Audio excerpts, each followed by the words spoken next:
Hello, I'm Sarah Smith. I'm originally from Wolverhampton in the West Midlands, UK, and this is my oral presentation of my project to date for my MA Photography degree at Falmouth University in Cornwall. In this presentation, I will showcase a collection of my images from my work over the past 10 years, starting with my exhibitions with Rhubarb through to my current work to date. A few images are labelled for your information whilst I go through the slideshow narrating the history of my work, following on to my current research areas, which are natural history, photographing the natural world, and the science research exploring our connection with nature and its benefits. I will continue on with the brief introduction into my photographic style double exposure and ideas about bringing it all together into a major project proposal idea to include travel and the postcard. I look upon the landscape, gaze upon the natural world. My curiosity is heightened. What, where, how, why? I came to really notice and appreciate the natural world during a sad time. My first encounter with depression and anxiety was brought on by a marriage breakdown, which turned my world upside down. I was signed off work with depression and stress. I had also accidentally chopped the tip of my finger off whilst chopping some vegetables due to not concentrating on what I was doing. Being a chef, this is not good health and safety practice. Whilst off on sick leave, I found that sitting around thinking about everything wasn't helping me or my mental health. I've always been active and enjoyed the outdoors, so I started going for walks around a local nature reserve and lake. I started to notice that when I went home, I felt a little lighter of heart and mind and not thinking of my worries so much. For a moment, I was able to think clearer. So I went out again and again as I realised it was beneficial to my well-being. I started looking into psychology, mental health, and self help books to help me understand what I was going through and to try and make sense of it all. I always knew I would get through it, as I knew the reasons for the breakdown. I just didn't know how to do it, and I just needed time to work it all out. I didn't want to take antidepressants, which were prescribed by my doctor, and the prescribed counselling route didn't help either. I preferred to take a more holistic approach.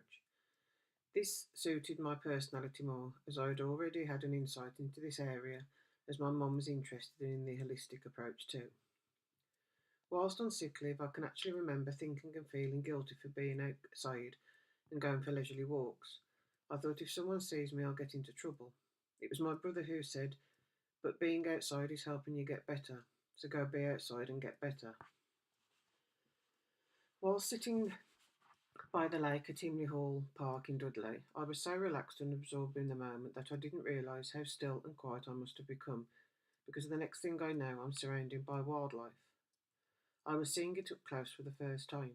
Dragonflies came and landed on my knee, and waterfowl were swimming close by. It was during this time that I started to notice the wildlife, and it became clear to me that if I slowed down, sat still, became quiet, and had a little patience, then the natural world came alive. Today, this is known as mindfulness. I was focused on the natural world, not on the turmoil in my mind. I was being present. As the world speeds up with technological advances, the modern world is becoming more and more disconnected from the natural world. We have become a busy, stressed out, anxious, consumer led society. I go into nature to calm myself and free up my mind. I now know it's vital to my own well being. Research into this is being carried out, and science is proving that the natural world environment holds many key benefits to counteract the stresses of our daily lives we have created.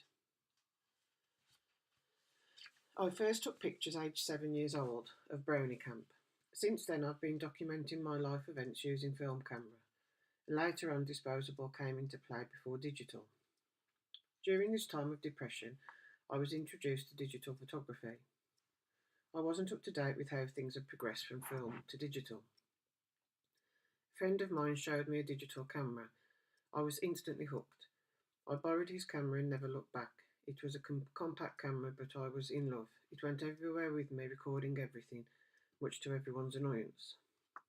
My journey into nature and photographing the natural world has been a spontaneous serendipity journey, which is something that sits with me and my belief for my life journey. My life mantra is to go with the flow.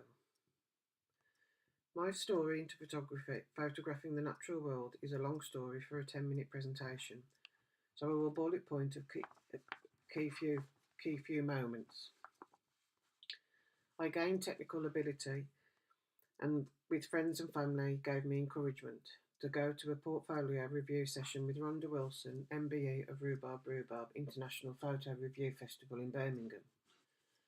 She put me on a 3 months mentoring course called Creative Alliance, part of the Rhubarb After Hours programme. We exhibited the After Hours programme at the Mailbox in Birmingham. After that, I joined Ignite, a collective of photographers from the After Hours programme. We exhibited at the Jewellery Quarter in Birmingham. After that, I was chosen for Rhubarb Farm, an online gallery, exhibited at the Custard Factory. I was also featured in the British Journal of Photography and the Daily Telegraph for Rhubarb Farm. After this, I attended Falmouth University in Cornwall and gained a first-class honours degree in marine and natural history photography. During my time at university, I gained a much broader scientific understanding of the natural world. This interest has only gained strength, and I'm still learning about the natural world from books and observation I gained from being in the environment. I also invested in new camera equipment, which enabled me to create technically better images and long lenses for wildlife work. I don't believe in having the best kit equals best images photographer, but for a certain amount of wildlife images, long lenses are necessary.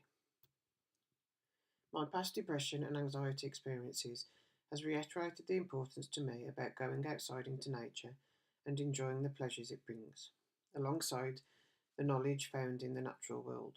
My photography backs this up. I intend to further this research with academic science papers available at the university. It's now becoming second nature to me to always be looking and observing what's going on in the natural world. I feel it's part of me, not just something I do with my camera. My camera helps me to record what I see and how I feel about the natural world. I hope that my work will convey a message to the wider audience about the benefits and enjoyment we can gain from being outside, alongside learning more about the world we live in. If you have an understanding of the land in which we live, you are more likely to want to protect it now and for the future generations. I go about my work in an ethical manner. I don't interfere with species or environments to enable me to get a shot, and I take great care not to damage anything whilst out. I respect the landowner's land and the bird species or other wildlife it may protect. As a wildlife photographer and lover of the natural world, it's important to me to set an example and be mindful and abide by the restrictions put in place. They are there for a reason, to help protect me from dangerous wildlife and to protect the wildlife and the land itself.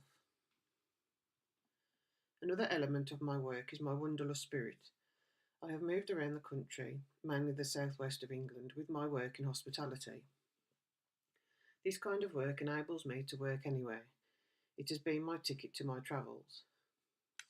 Even in my 40s, I still have that desire to move about and explore. I choose my work in relation to my photography practice. I want to see and experience different environments, but this comes at a cost of missing my friends and family back home.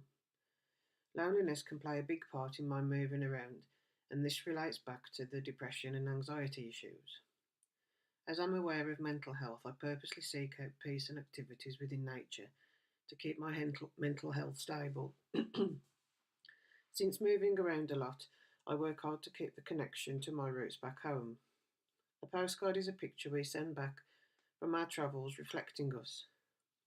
I would like to explore this area more as I feel it has a connection with my work, my life and my photography practice.